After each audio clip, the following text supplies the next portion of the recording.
What is going on, guys? My name is Boz, and in today's video I thought, start as you mean to go on.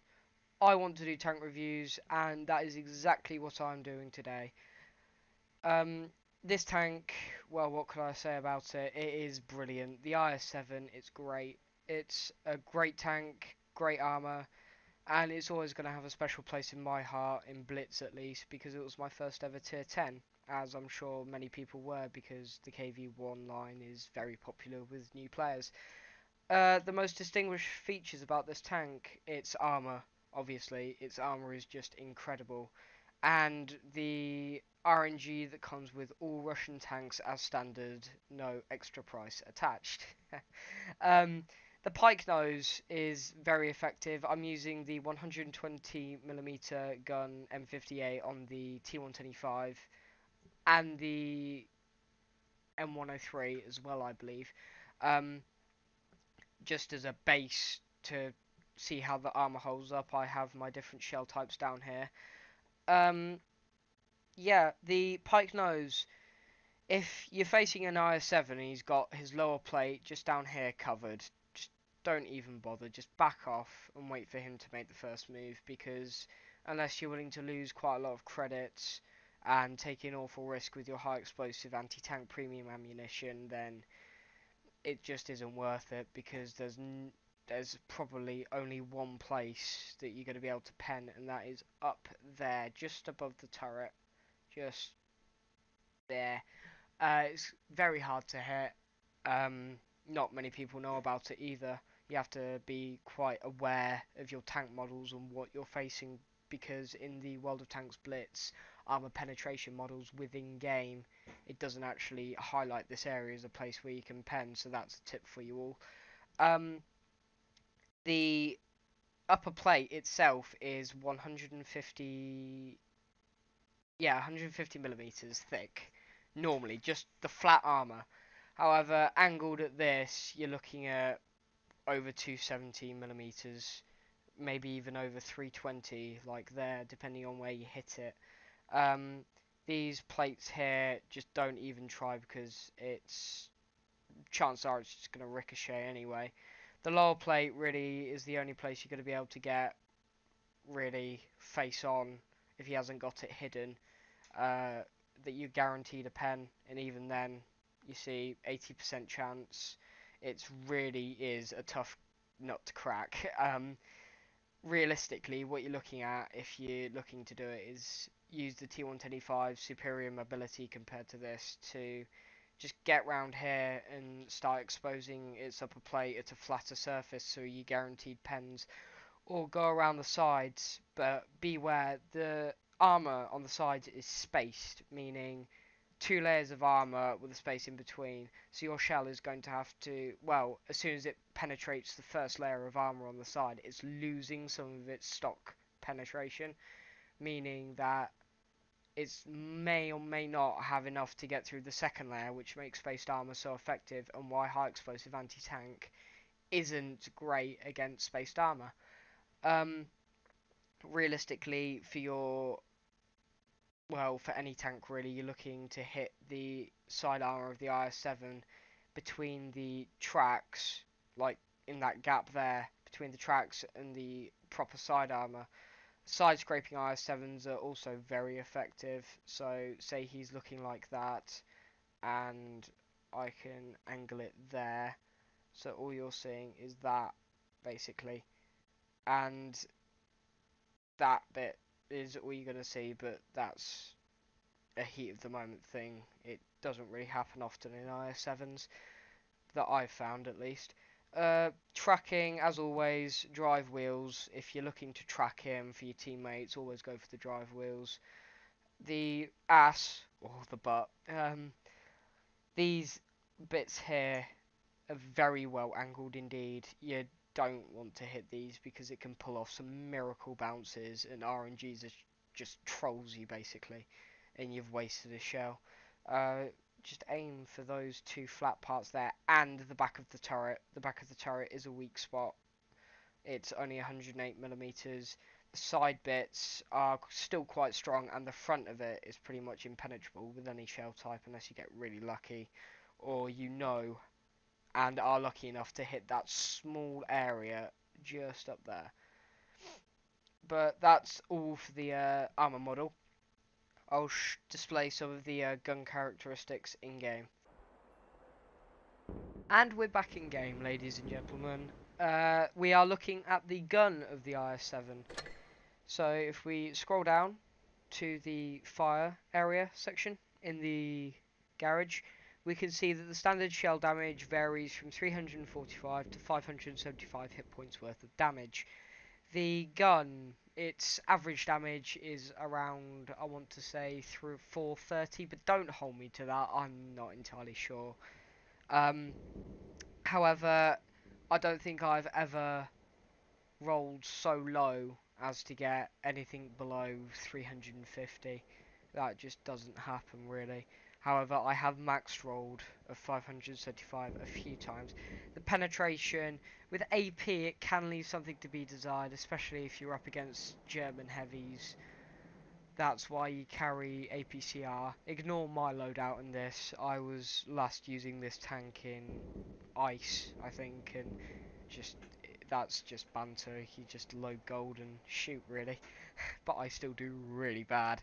The dispersion is pretty okay at 0.4. Could be better, it could be worse. Aiming time, it's pretty okay. I like it. I like the aiming time. I think it's a healthy 2.9 seconds. It's handy, if I'm honest. The view range, as with all Soviet medium tanks, is blind as a bat. Just don't even bother trying to spot your own. Let the medium and light tanks do that. Just make sure you take the hits for them. Engine power is very good. The IS7 is quite manoeuvrable. It's got a healthy speed limit of 50. Its traverse speed is quite good. However, the turret traverse isn't particularly great. It's alright. It's bearable. It's manageable. You can make it work as long as you're turning the tank with the turret. My equipment loadout, I have a large caliber tank gun rammer to increase that rounds per minute. I don't really take any notice of the weight. The vents to help all of my crew skills, which are at tier 4 and 5. I would highly recommend you get repairs and robustness up before anything, and then potentially start on close combat, then firefighting, then adrenaline. That's my opinion. It's not necessarily the right one because I'm not a great player. The vertical stabilizers, anything that really uses vertical stabilizers, I want to use because that boost, that 20% is a lot in tank terms. During movement, if you're on the move and you're firing, those clutch shots can mean the difference between a victory and a defeat, the resetting of a cap, or if you're super lucky and just a really, really RNG favourable, then you can ammo rack somebody, but I don't think that's going to be happening this side of the blue moon. My consumables, I use combat rations just to help with the all running of the tank.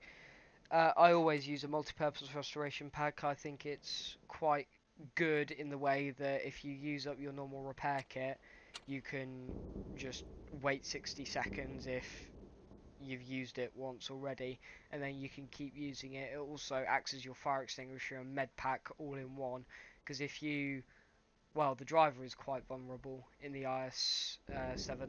The lower plate is, if you get a pen there's a high chance your driver is going to be killed, so this is always handy, and it's rechargeable, so you can still use it.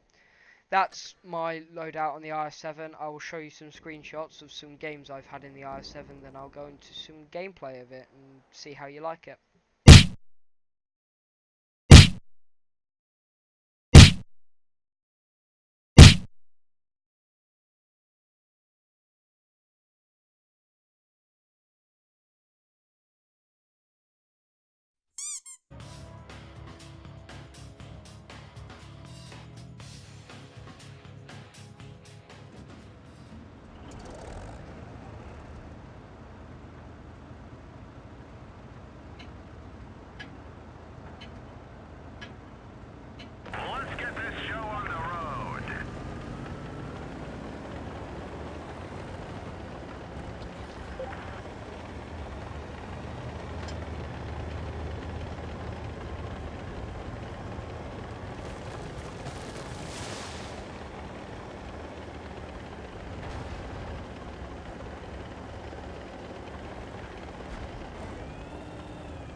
Penetration.